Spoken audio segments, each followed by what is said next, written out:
gente, tudo bom? A gente está aqui hoje com mais um episódio do Nutrition Cast. Hoje a gente vai falar sobre síndrome do intestino irritável com Jefferson, que estuda bastante essa área. E eu sou a Camila Taide, para quem ainda não me conhece. E eu sou o Matheus de Souza. E nós somos do Consciência Nutricional, que fabrica este podcast maravilhoso aqui para vocês, tá? Então, vamos começar. Algumas dúvidas bem pertinentes sobre o tema. Então, se você de casa tiver mais alguma dúvida, pode perguntar nos comentários, tá? E a gente vai tentando responder. Se você conhecer alguém que gosta do tema ou se interessa, mande para essa pessoa esse vídeo, curta, tá bom? Pra gente entender que você gostou. E é isso. Exatamente. Esse podcast, basicamente, a gente vai entrevistar o Jeff. Vamos fazer algumas perguntas relacionadas à síndrome do intestino irritável, tá bom? E já que ele estuda muito sobre o tema, vamos lá às perguntas, né? Vamos explorá-lo.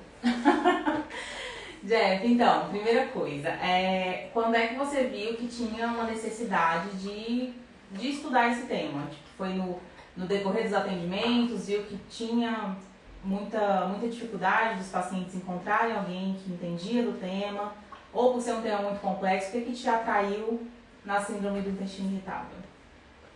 Camilo, o primeiro ponto bacana da gente destacar é porque é uma patologia que eu, particularmente, não aprendi praticamente nada na faculdade, né? Talvez ouvi falar, mas não aprendi praticamente nada, né?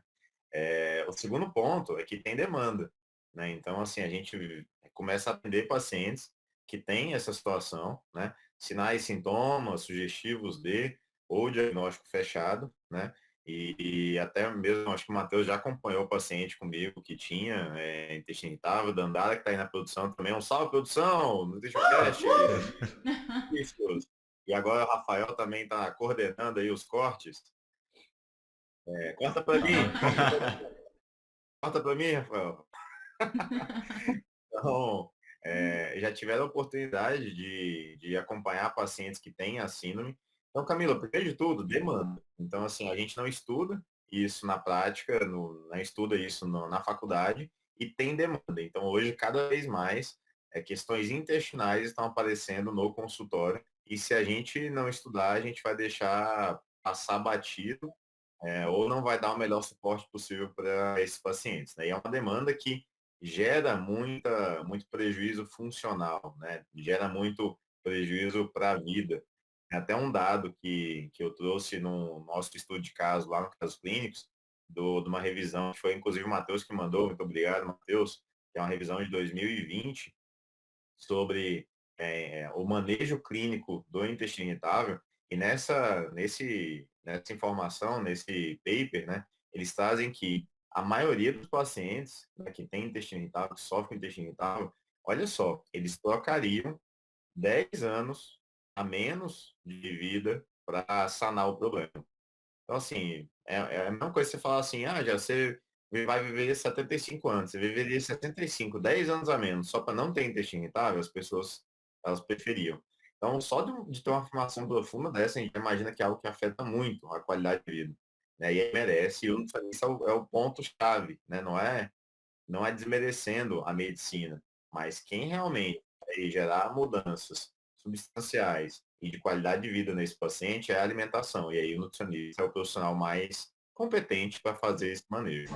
Principalmente de forma contínua, né? Porque a gente sabe que existem medicamentos que pontualmente são muito interessantes e que vão aliviar muito o sofrimento do paciente, mas que são medicamentos que muitas vezes ele não vai ficar tomando o resto da vida, né? Nem é muito interessante que essa pessoa fique o resto da vida tomando. Então, a mudança no estilo de vida é o que vai fazer com que as crises sejam mais espaçadas, cada vez mais espaçadas, porque a gente sabe que a síndrome do intestino irritável não tem cura, né, Jeff? Então, vai ser mais espaçado e a qualidade de vida do paciente vai aumentar. E, Jeff, mas a gente não pode dar o diagnóstico, né?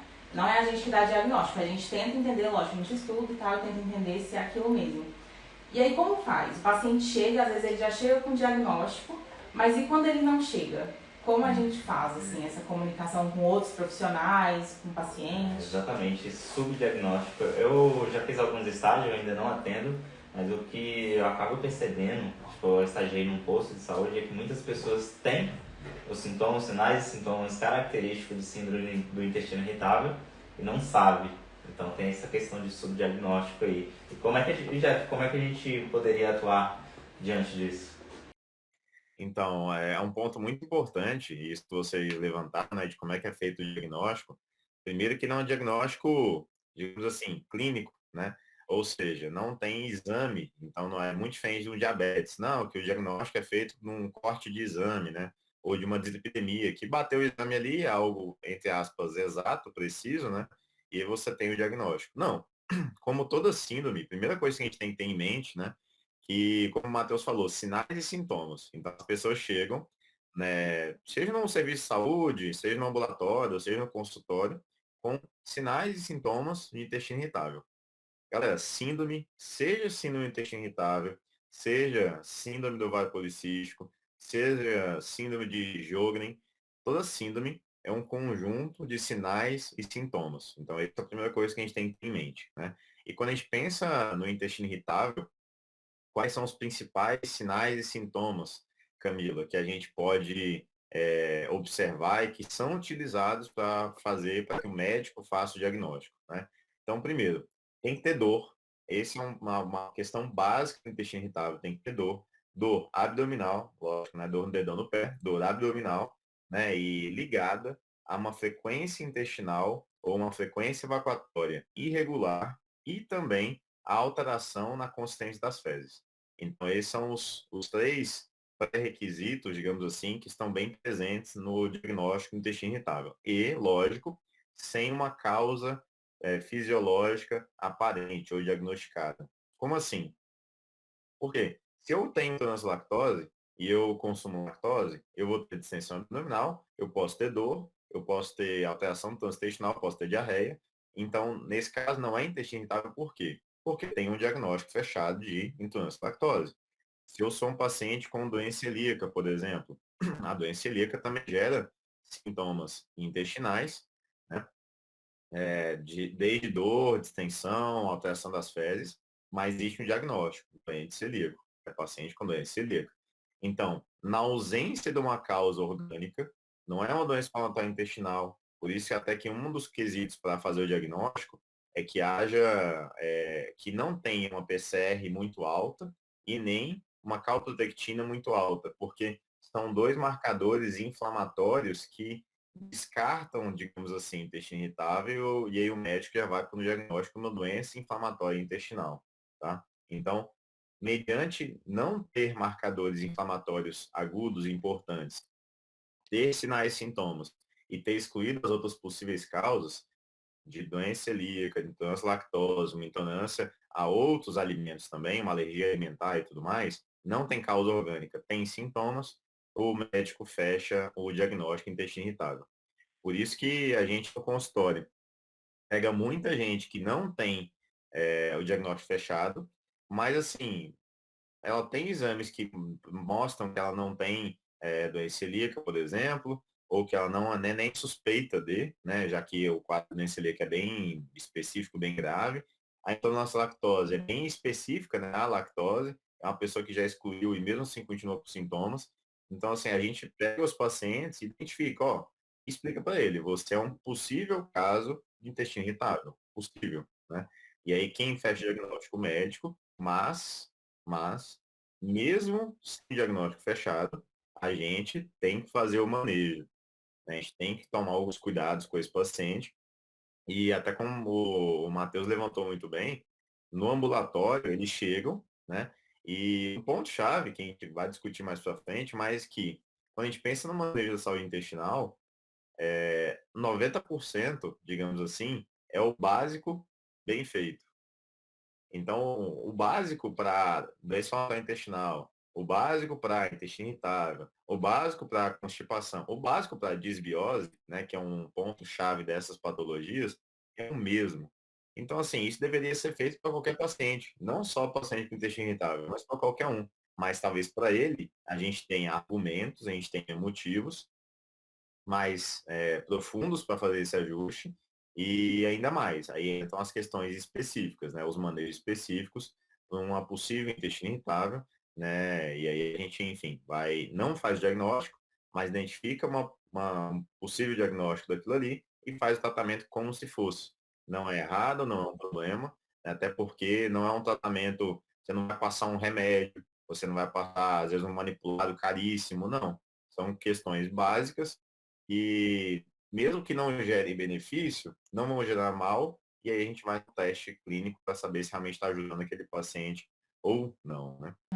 Jeff, e assim, a gente sabe que dentro das doenças inflamatórias intestinais, como a doença de Crohn e a colite, tem muita ligação no estilo de vida, em relação ao estresse, ansiedade. A gente também pode fazer essa correlação junto com a síndrome do intestino irritável? Camila, mais até do que das outras, né? Então, isso é bacana você levantar esse ponto, porque até nesse material que o Matheus mandou, e fica o convite, vou ao Jabá, o Jabá científico que é bom, né? Você aí que está assistindo no NutritionCast e que quer receber artigos, esses papers, conteúdos que a gente posta, tem o canal do Telegram do Consciência Nutricional, e lá o Matheus vai colocar, vai estar disponível, já colocou, mas vai recolocar lá esse Uhum. material. Então, independente quando você está vendo esse vídeo, né, o nosso episódio, pode acessar lá que está no histórico das mensagens esse paper. Mas nesse paper, Camila, antigamente, a síndrome intestina irritável era considerada um distúrbio gastrointestinal. Ponto. Hoje, as diretrizes das maiores sociedades já consideram não é uma questão gastrointestinal sozinha. Ele é uma disfunção, então a síndrome intestina irritável é caracterizada por uma disfunção entre a conexão do eixo intestino-cérebro. Então, da conexão do cérebro com o intestino. Ou seja, no intestino irritável é muito prevalente a questão do cérebro afetando a saúde intestinal e vice-versa, né? A dor ou desbalanços intestinais afetando a saúde mental, muito ligado à ansiedade, depressão e somatização. Então, esses são os principais fatores aí que estão presentes na síndrome intestina irritável, que não é uma doença intestinal sozinha, mas sim uma disfunção da conexão do cérebro com o intestino. Interessante, Jeff. Você tocou num ponto muito, muito importante, porque quando um paciente chega no seu consultório, ele não vai chegar apenas com a síndrome do intestino irritável. E quando a gente fala de síndrome, a gente já tem que pensar numa gama de problemas que vem atrelado junto com esse problema, que é do intestino. Como você bem tocou aí, a pessoa vai ter alguns distúrbios aí de ansiedade, ou até mesmo de depressão, e pode empeorar. Em quais outros fatores você vê a síndrome do intestino irritável associado com outras doenças, por exemplo? Você Sim. encontra? Matheus, bastante. Desde questões, por exemplo, como endometriose, por incrível que pareça, então, os sinais e sintomas são muito confusos e muito parecidos, inclusive. Tanto que em pacientes que têm intestino irritável, eles têm uma grande prevalência de endometriose e é sugerido que haja uma busca para ver se não é uma endometriose que está gerando sinais e sintomas. Então, esse é algo bem recorrente, além da questão dos distúrbios psiquiátricos, psicológicos, né, digamos assim. Então, como uma TAG, né, um transtorno de ansiedade generalizada, ou síndrome do pânico, né, ou outras questões, né, depressão profunda, né, ou depressão maior, que costumam estar presentes, né? Além de questões alimentares, realmente intestinais. Então, uma alergia alimentar, uma intolerância à lactose, uma intolerância a FODMAPs, enfim. Alguns outros transtornos alimentares também costumam estar bem presentes e se confundirem, né? Então, é bem recorrente. E uma coisa que a Camila levantou, né, que a gente não pode deixar passar aqui, é que e o que o Matheus levantou, mas que a Camila também já havia comentado, né? É uma síndrome, toda síndrome, por ser um conjunto de sinais e sintomas, ela não tem uma causa única. Então, nas poucas patologias tem uma causa única, né? Mas, por exemplo, diabetes. Diabetes é a resistência à insulina, é uma coisa bem certeira. Acima do intestino irritável, existem diversos tipos de manifestação, por isso que tem intestino irritável diarreico, intestino irritável constipado e tudo mais, porque tem diversas causas, né, que passam por disfunção da microbiota, por disfunção imunológica, por disfunção da barreira intestinal, uma hiperpermeabilidade intestinal. Então, são vários fatores que em cada um vão manifestar e vão gerar questões diferentes, né? E como a Camila levantou muito bem, não tem cura a princípio, né? Então, tem controle, tem manejo, né? Então, é um paciente que teve o diagnóstico uma vez, ou você identificou que ele tem aquela sensibilidade, é como se o intestino dele fosse sensível, ou vai ser mais sensível, mais irritável. Então, vem daí a questão, muita gente fala, meu intestino é muito sensível, parece que qualquer coisa que eu como faz mal. É irritável, né? Ele é sensível, então qualquer coisa irrita ele fácil, e daí vem assim o intestino irritável, né? Quer dizer que ele se irrita muito fácil, ele é sensível, realmente. Então, né, teve o diagnóstico, não tem cura, mas o ponto-chave da nutrição é garantir com que esse paciente tenha, primeiro, qualidade de vida, porque a dor e os problemas que isso gera, a gente já comentou, são muito relevantes, né? E que ele fique o menor tempo possível em crise e o maior tempo possível em remissão, sem crise, sem sintomas, sem problemas, né? Então, o foco do manejo nutricional visa muito isso.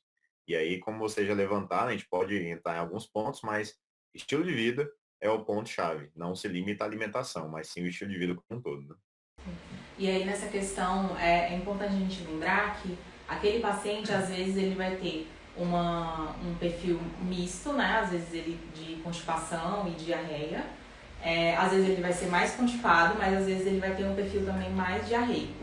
Então você pensa assim, toda vez que ele vai ter alguma coisa muito importante para fazer, tipo, vai fazer uma aula, ou vai apresentar algum projeto, um trabalho, ou até um trabalho da escola, a gente tem que lembrar que essa síndrome não pega só adulto, né? Tipo, desde criança essa criança pode ter. Então, um dia muito importante para a criança pode gerar uma ansiedade que vai desencadear essa diarreia. Então, é um ser humano pequenininho que vai começar a associar esses momentos importantes com algo negativo. Porque é normal a gente ficar ansioso, é fisiológico, né? É até importante que a gente fique ansioso em algumas questões. Mas quando isso começa a ser muito crônico, acaba prejudicando muito a nossa vida. Imagina para alguém que tem síndrome do intestino irritável. Então, as consequências são um pouco maiores e a pessoa às vezes para de ir no futebol, de, sei lá, tem um jogo importante, não quero. Tem um negócio com o pessoal da minha sala, eu fico muito ansioso, não quero, porque eu vou chegar lá na casa dessa pessoa, não sei como é que eu vou reagir, não sei como é que o meu intestino vai estar. Então, são detalhes muito pequenos que às vezes a gente deixa passar, mas que influenciam muito até na vida social dessa pessoa, como ela se comporta e tal. Então, a gente tem que ter essa sensibilidade com esse paciente, né, Jeff? Camila, Muito até assim, interessante. você falou da questão da vida social, a gente tem que lembrar o seguinte, durante as crises, as pessoas normalmente elas chegam no consultório, né? Dandara vem muito aqui uma paciente que eu atendi com a Dandara, ela chega e fala o seguinte, tudo me faz mal. Tudo que eu como parece que me estufa, que me faz mal, que me dá desconforto, que me causa dor, porque realmente no momento de crise, alimentos do cotidiano, que seriam teoricamente saudáveis, né, como uma maçã, no momento de crise ela pode fermentar demais e gerar distúrbio, né? Então, vem daí a importância de fazer o manejo, porque é um paciente que deixa de comer uma comida fora, deixa de ter uma experiência gastronômica, de conhecer a cultura de uma comida local e tudo mais, porque aquilo vai fazer mal para ela. Então, a gente tem que lembrar que no intestino irritável, não é o problema em si, não é o alimento muitas vezes, é o distúrbio que está acontecendo e que a gente, com a nutrição e também com a psicoterapia, que a gente encaminha para um psicólogo ou com medicamentos que podem ajudar nas crises, a gente tira esse paciente, sempre a gente usa a analogia do copo, né? Então a gente esvazia o copo desse paciente para que num alimento, uma pizza, sei lá, que no momento de crise derrama e gera muita dor, muito desconforto, gera sintomas, se esse copo está vazio, se esse paciente está estável, ele está saudável, ele pode comer a pizza sem ter sintomas, ou com mínimos sintomas, ou sem sentir mal, ou seja, isso melhora a qualidade de vida, melhora a vida social, enfim, né? É o controle na rotina que vai garantir com que as exceções sejam mais tranquilas, mais leves, mais soltas e menos traumáticas, né? Interessante. Jeff, a Camila levantou um ponto muito importante, que é como a síndrome do intestino irritável pode influenciar no comportamento alimentar diante o social dessa pessoa, né? E, Você poderia falar pra gente um padrão alimentar que você já viu de um paciente na sua consulta? Se era muito diferente do mal, entre aspas? Matheus, são pacientes que eles têm muito medo, muito medo de comer, muito. Então, assim, eles vão identificando, quando estão em crise, essa questão de tudo faz mal, começa a identificar, isso aqui me fez mal, para de comer, isso aqui faz mal, para de comer. Então, ele entra no quadro de, não é neofobia alimentar, mas eu diria, é mais uma fobia porque aqueles alimentos estão fazendo mal, entendeu? Acaba comendo banana e peito de frango o dia inteiro. Vai Exato. fazendo uma Então, seletividade alimentar ali e só come aquilo e tem medo de ir para outros ares, né, da alimentação. exatamente, ele entra numa monotonia alimentar muito grande e mesmo assim, muitas vezes você pega o paciente comendo coisas que ele já sentiu que fazem mal para ele, mas ele continua comendo porque, cara, é o que eu tenho para comer. Se eu não comer isso, eu não vou comer nada. Então, ou ele entra numa alimentação também muito de come uma coisa, fez mal, e come outra, ele começa a diversificar muito, buscando coisas que não façam mal, né? E aí, enfim, acho que são esses dois padrões. Ou entra numa monotonia muito grande que gerou conforto, ou numa busca muito grande por coisas que não fazem mal e que muitas vezes mais pioram a situação do que ajudam, né? Certo. Teve ano passado, nesses últimos anos, na verdade, houve uma grande onda sobre o uso de dieta low FODMAP no paciente. Você teria alguma coisa para falar sobre essa dieta? Como é que isso poderia afetar positivamente ou negativamente nesses pacientes? Seria realmente o ideal usar isso para eles? Sem dúvida, Matheus, sem dúvida. Hoje tem sido vendido, né, ou preconizado, ou até tem profissionais usando isso como marketing, né, para vender seus tratamentos e tudo mais. Tem cursos sobre dieta low FODMAPs como o melhor padrão para tratar intestino irritável. Vamos primeiro entender a situação, né? O intestino, vamos lembrar, o intestino irritável é uma síndrome causada por essa perturbação entre a conexão do eixo intestino-cérebro. Então, tem causas cerebrais, mentais, e aí entra ansiedade, depressão, somatização e tudo mais. E tem causas intestinais, que principalmente vêm da disbiose. Então, a disbiose que levaria à hiperfermentação de alguns alimentos, a disbiose que levaria à hiperpermeabilidade e à hiperativação de vias alérgicas e imunológicas no intestino. Pensando nisso, a gente vem primeiro para a questão intestinal, que aí vem alimento, e uma grande característica do intestino irritável, que é a fermentação.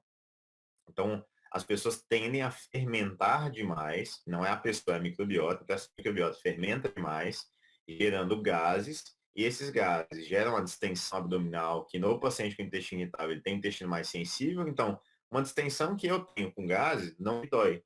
Quando o paciente com intestino irritável, ele tem a mesma distensão e gera dor, gera incômodo, né?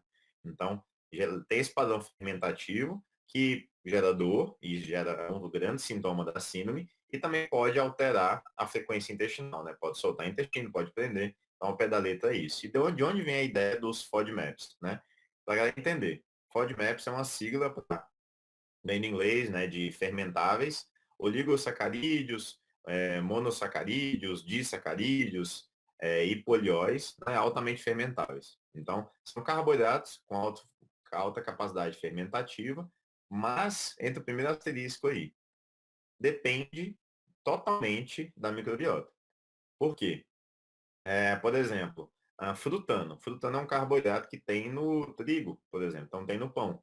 Então, para mim, pode ser que, a depender da minha microbiota, eu tenha ali uma cepa que fermenta muito frutano. Quando eu estou com desbiose, estou com intestino irritável em fase aguda. Então, comer naquele momento pão vai alimentar, vai ter esse frutano, vai fermentar demais, porque eu estou com muita bactéria daquele tipo e vai me gerar sintoma. Agora, se naquele momento eu diminuo, então eu tendo a ter melhora dos sintomas, inclusive a favorecer um reequilíbrio da microbiota. Ou seja, é um exemplo de frutano, que é um tipo de FODMAP, que em mim pode, após a redução, melhorar sinais e sintomas, né? Só que as pessoas têm essa resposta individual. Então, se no meu perfil de desbiose eu não tenho aumento de bactéria que fermenta frutano, para mim, tirar, diminuir frutano não vai mudar nada. Então, assim, quando a gente pensa nos FODMAPs, é uma classe muito grande, é uma lista muito grande de alimentos com alto teor, baixo teor, né? E que não caxias, digamos assim, não é certeira. Pode ter alimentos FODMAPs que no Matheus fermenta e que na Camila não. E não é porque eu tenho intestino irritável que eu vou responder a todos os FODMAPs.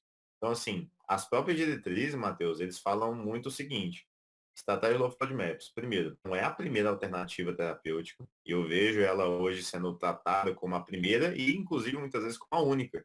Não, é a primeira e única, é o melhor disparado, calma lá, né? A própria diretriz, né, que a gente tem aí de 2020, 2021, ela fala o seguinte: Atualmente, o nível de respaldo para recomendar low FODMAPs para intestino irritável é baixo, tá? Então, reduzir FODMAP é baixo, muito recomendado ainda para pesquisa científica. E as pessoas têm vendido isso como um tratamento milagroso para todo mundo. Realmente, na prática clínica, a gente vê que tende a melhorar? Tende. Mas é muito radical. E aí entra uma questão que a gente conversa muito, especialmente eu e a Camila, a questão de adesão e de ser uma coisa factível. Eu, Jefferson, hoje na prática do consultório, eu deixo a Low FODMAPs como uma última alternativa. Então, assim, organiza a casa, melhora a mastigação, melhora o estresse, melhora o sono, entra às vezes com um fito para modular e tudo isso. Ah, ainda assim não teve uma melhora substancial. Tá, diminui lactose, já indicou que pode ser um gatilho para ele, diminui tal coisa, industrializado e tal. Ah, repõe nutriente, garante o estado nutricional que vai melhorar a microbiota, vitamina D, zinco, tudo. Ainda assim, ainda não teve uma melhora substancial, beleza. Agora sim, tira, faz low FODMAPs.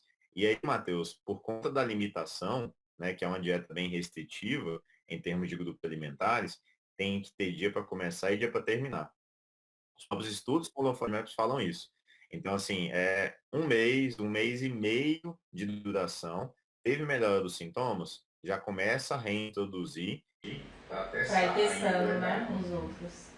Pra aumentar de novo essa variedade alimentar e tudo mais. Interessante. Jeff, a gente já tá muito boa essa questão do FODMAPs, porque realmente tem gente que acha que é tipo a salvação e a única coisa que dá pra gente usar, mas na verdade é só uma das ferramentas e ainda assim com várias ressalvas. Muito legal, Matheus. Fico alerta, né? Dieta Low FODMAP é restritiva, tem baixa adesão e tem que ter muito cuidado. Eu tenho uma opinião sobre Low FODMAP que às vezes nem sempre o paciente chega consumindo grande quantidade de alimentos que têm alto teor de FODMAP. Talvez você tirar um ou outro e ver aqueles que têm realmente mais sinal e sintoma, que causa mais sinais e sintomas no paciente, você deva tirar e ir manejando com o tempo. Se você já fez de tudo, já trabalhou, já, sei lá, uns 6 meses com o paciente, não melhorou, talvez seja a hora de você fazer algo mais restritivo, por um tempo, com muito cuidado. Exatamente. E Jeff, você tem agora pra gente fechar uma dica que você acha que, tipo, nossa, essa dica é muito importante para o nutricionista que quando ele pegar alguém, quando o paciente chegar e ele vê, ou já vi, né, com diagnóstico de síndrome do intestino irritável, tipo, qual a primeira coisa ou a mais importante que você acha que seria legal ter na conduta desse nutricionista? Camila, olha só, sem sombra de dúvida, para evitar essas condutas exacerbadas e para ter uma conduta mais assertiva, fazer o rastreamento do que está fazendo mal para aquele paciente, né? Inclusive, você tem uma ferramenta muito legal sobre isso, e se você quiser, você pode compartilhar com a galera depois, né? Podemos colocar lá. E liga no Instagram que a gente compartilha. Exato. E porque o que a gente tem que entender? Primeiro, rastreando, né? E como é que a gente pode pensar em rastrear esses sintomas intestinais? Eu sempre falo, primeiro a gente tem que identificar qual o sintoma que ele está tendo, extensão, dor. Segundo ponto, onde? Onde que é esse sintoma? É no pé da barriga, aqui no flanco direito? É no meio da barriga? E o terceiro, para junto disso, a gente pensar na fisiologia digestiva e também imaginar quanto tempo faz que ele comeu tal coisa e associar com o sintoma. Porque senão a gente pode ter interpretações muito erradas desses sintomas desse paciente. Então, por exemplo, um paciente que ele reclama de dor abdominal no meio da barriga, aqui na altura do estômago, logo depois de comer, por exemplo, ou 2 horas depois de comer, ele comeu, ele almoçou. Vamos deixar isso mais prático. Ele almoçou, comeu salada e frango, e 2 horas depois ele começou a ter dor nessa região do meio da barriga. Foi o que ele almoçou? Bem provável. Alguma coisa que ele comeu no almoço está gerando essa fermentação, gerou dor. Aconteceu isso comigo ontem. Eu comi uma barrinha que tinha muito poliol, muito maltitol. E assim, não deu outra. Passou 1 hora e meia, 2, me começou a ter movimentação, incômodo aqui no intestino, porque começou a fermentar, e aí começou a me dar desconforto. Ou seja, localização e tempo. Outro exemplo, eu almocei e eu comecei a ter dor 2 horas depois, 1 hora depois, mas não foi no meio da barriga, fui lá no pé da barriga, né, na base aqui, na virilha direita, digamos assim. Qual que é o ponto? essa comida que eu comi 1 hora, 2 horas depois, ela não tá lá. O que tá lá foi às vezes que eu comi no café da manhã. Então, assim, se eu comer uma maçã e a maçã ela tem um alto teor de FODMAPs e ela vai fermentar, às vezes não vai fermentar no intestino delgado, vai fermentar no grosso. E quando eu almocei, eu empurrei essa maçã que já estava 5, 6 horas ali para o intestino grosso. Aí chegou, ela vai começar a fermentar demais já os sintomas. Então, identificando a localização e o tempo, né, que ela comeu e o que ela comeu, você consegue, isso aqui está fazendo mal, isso aqui não está fazendo. E aí tem uma conduta muito mais assertiva. Vamos diminuir o consumo disso que está te fazendo mal e vamos incluir outras questões e ver como é que você responde. Então, assim, dica que eu poderia dar, acho crucial, antes de sair retirando todos os FODMAPs ou tirando tudo, primeiro, incluir coisas boas na saúde desse paciente, na alimentação desse paciente, e segundo, rastrear os sinais e sintomas para ver o que realmente está causando mal para ele, o que você tem que tirar ou não. Né? Eu acho que esse é um ponto chave, até para garantir uma adesão, porque como o Matheus falou, a dieta low FODMAPs ela é muito de difícil adesão. Né? E se não tem adesão, não tem melhora. Se não tem melhora, o paciente abandona e continua com aquele sintoma, com aquele quadro a longo prazo, só em fases piores e melhores, mas nunca está 100%. Então, acho que essa é uma dica crucial para os pacientes que vão fazer manejo de quem tem intestino irritável. Muito bom, bem proveitoso, né, gente? Deu para entender um pouquinho, assim, do que dá para fazer no consultório, entender o lado também do paciente. Uma coisa também muito importante é que a gente precisa de uma rede de apoio profissional também. Então, vai ter o psiquiatra, muitas vezes, o psicólogo, o gastro, todo mundo trabalhando junto para que esse paciente alcance o bem-estar. Lógico que a gente sabe que isso é dentro de uma situação bem ideal, né? Nem todo mundo tem acesso a todos esses profissionais, mas quando tem é legal a gente fazer essa comunicação, porque muitas vezes a questão do paciente, essa síndrome do intestino irritável desencadeou numa questão psicológica muito grave. E ele vai precisar tomar um ansiolítico, vai precisar tomar uma medicação, que é o que vai ser a base ali do tratamento para a gente atuar com o estilo de vida e com a dieta. Então, por isso que é tão interessante e crucial a gente entender as fontes, as origens, né, dessa questão. Porque apesar de não ter uma exata, a gente consegue dar uma rastreada.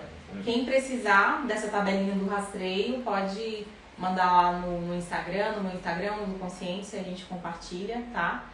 E foi muito bom. Quer fechar, Matheus, com alguma coisa? Foi uma discussão muito interessante. Eu espero que tenha contribuído para o conhecimento de vocês e que tenha um pouco mais de consciência.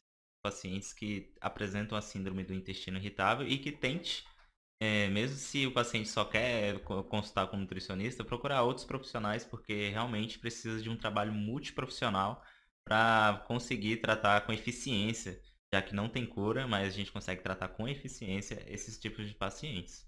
Exatamente. E é isso, gente. Mais alguma coisa, Jeff? Quer fechar? Show de bola. Não, só mandar um salve e, por curiosidade, só um adendo. A gente tem um casos clínicos, né? E o primeiro caso clínico que foi discutido lá foi de intestino irritável.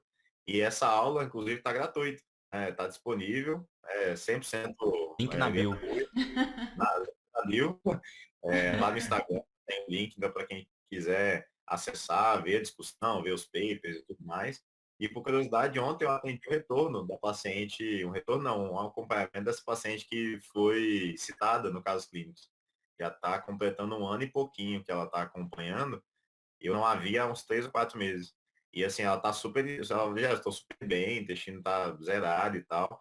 Eu só ainda tô com medo de comer tanto, que agora ela quer hipertrofiar e tá com medo ainda de começar a aumentar as quantidades e voltar a ter sintoma. E aí nosso manejo foi nesse sentido, mas assim, só por curiosidade. Então, tem curiosidade, quer ver papers, artigos, discussão científica, um caso clínico prático disso, tem o link lá na biografia sobre o caso clínico. A gente tem um caso disponível free para vocês sobre isso. Valeu, Assistam. galera. Valeu, Camila. Valeu, Tchau, tchau, gente. Tchau, tchau. Até o próximo podcast. Valeu, produção. Tchau. Falou, tchau.